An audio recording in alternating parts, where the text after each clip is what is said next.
Welcome to Samba Samba. Enjoy the video. You start by making sure you're on an admin account and the app is not running. That prevents locked files.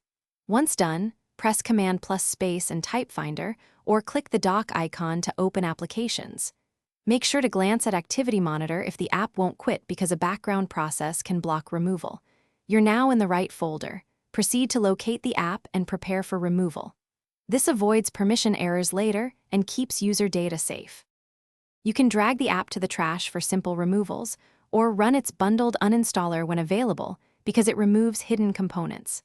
Next, open Finder, press Shift plus Command plus G and check /library/application support, /library/preferences, and /library for leftover folders. Delete those related to the app to prevent preferences from persisting. Once those files are removed, finish by rebooting your Mac to clear caches and ensure deleted daemons aren't running. That helps finalize removal.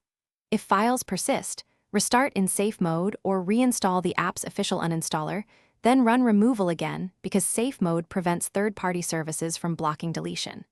Make sure to inspect login items and the launch agent/launch daemons folders for stubborn launchers. If you still see issues, note the file name and process name, then remove the specific entry. That typically resolves lingering behavior.